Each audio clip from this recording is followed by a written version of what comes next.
My name's Vivian Slacksmith. I've lived in or around Brewarrina for nearly all my life, not only on the Barwon River but on the Bogan River as well.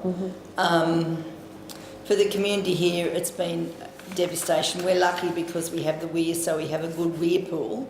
So town itself isn't actually short of water, but downstream the graziers there have got very little water, and what that is there smells dreadful and it's not really suitable for stock. So those people in particular are really distressed. As far as town itself is concerned, yes, as the previous person said, the Indigenous people around here just live and love the river.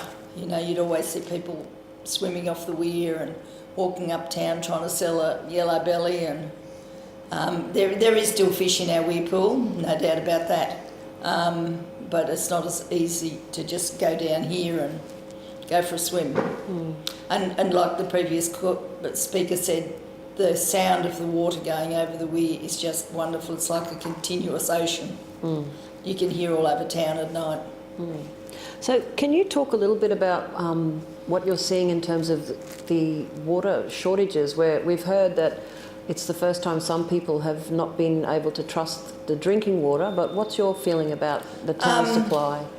I don't agree with that really, because some people, and I'm one, I don't drink the drinking water because I don't like the drinking water, but that isn't like in lots of towns I visit.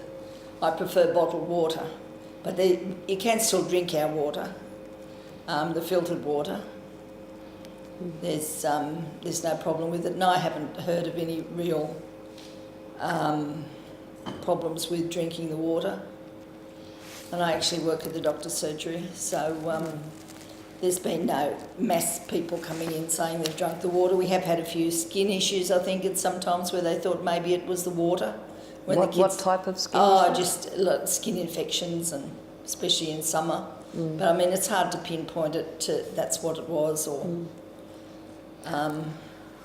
people like to suggest that may be what it is, but I don't know of any hard evidence. In your lifetime here, have you ever seen the water as low as it is now, or the state of the river so poorly?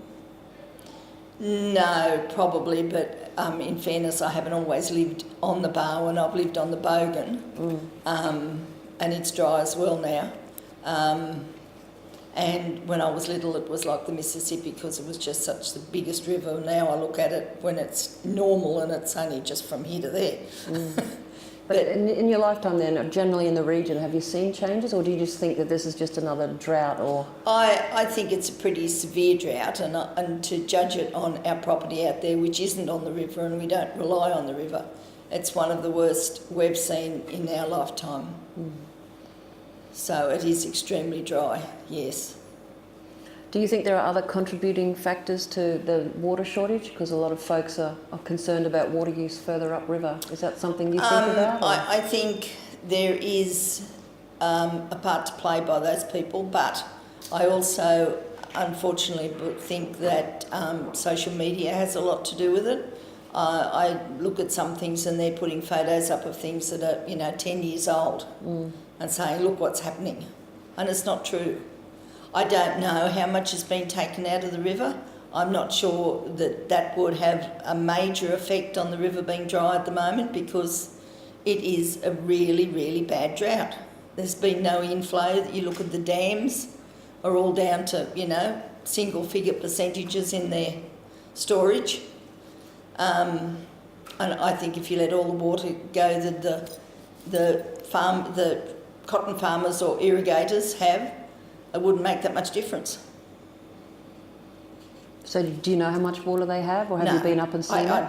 So you don't know? I don't know for sure, no. Okay. But anecdotal evidence from people I know that live in those areas and work on those sort of places, that's... And I think it's a misunderstanding of how the water's stored, like they buy the water and it's stored for next year. And so people might see a crop and think, oh, they've taken all our water. Where do they buy the water from then? The government, I think, yes. But where does the water come from if it's not from this area? Well, it was from previous flooding. So 2016, I think we had a fair river here. 2012, we had a flood. and it just happily all goes past. So it's stored, and in those turkeys' nests that you see all around, I don't know for a fact that they're getting it illegally. I just know that I think some of them have bought it in good faith because they were able to do it, because that's how the system was set up. So do you see that the water shortage at the moment is a problem from your community, or you think it's going to be fine? We're hoping it's going to be fine, and so far it is. We're lucky compared to a couple of our surrounding towns that we do have a really good weir pool, but it is getting very low, and I'd much rather see us going into winter than summer, because we had some really, really hot days here, like, you know, the 48s, and the evaporation was horrific in all sort of water places. Like, we have dams on our property and they just disappeared sort of in a matter of days. So do you think basically it's a drought, and if you get a bit more rain, everything will be fine? Oh, not a bit more. We need a lot more and a continual lot of reasonable rain.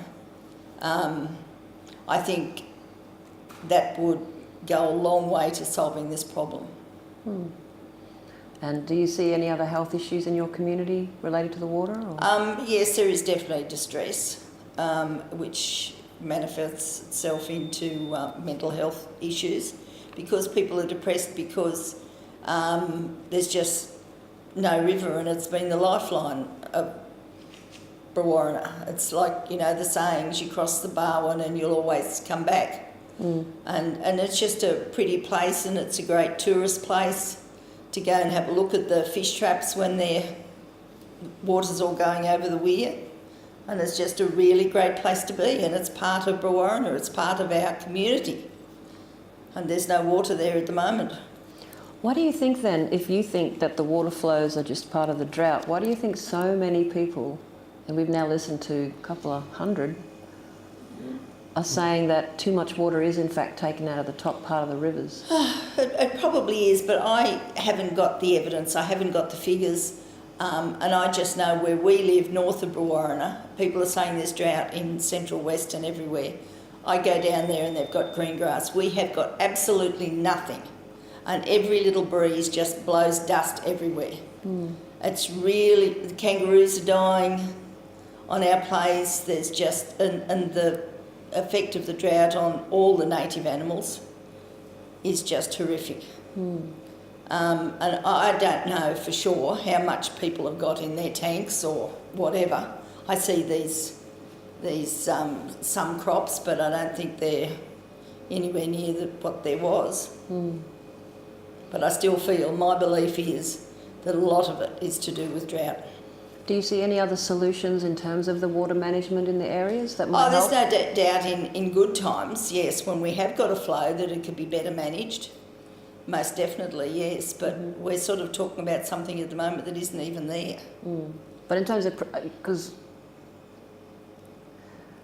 in terms of preparing for the future, whether it's the Shire Council or somebody else, do you think right now there are things that could be done that would make it better to capture more water for towns in the future? Or? There's been a lot of talk about putting more weirs in. I'm not sure. I think it probably help, yes, but because we've got a great weir and we've got, it goes way back, kilometres back, and we've got a great storage system. But we also have some within that there's some really deep holes. I've heard all of the more weirs, dredging the river, there's all sorts of things. I'm not positive that I know what's going to fix it. Yeah. I think we've just got to be careful that we don't have knee-jerk reactions to everything.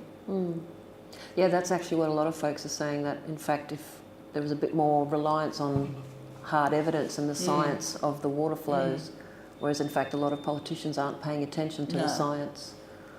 So. No, well, we've had fish kills here before, and where I lived on the Tarrion, which is only a little way out of Bree, that only gets water if the Barwon's a certain height, so it's never a really worthy creek, it's called. We've had fish kills there when it was hot and the water got too, and great huge carp died. I think this year, as I said, was really, really hot. We're probably lucky we haven't had them here. But I think that's also sometimes part of nature. Must have happened before.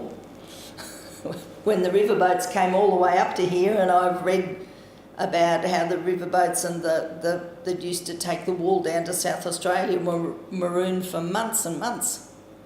So it's not the first time this has happened.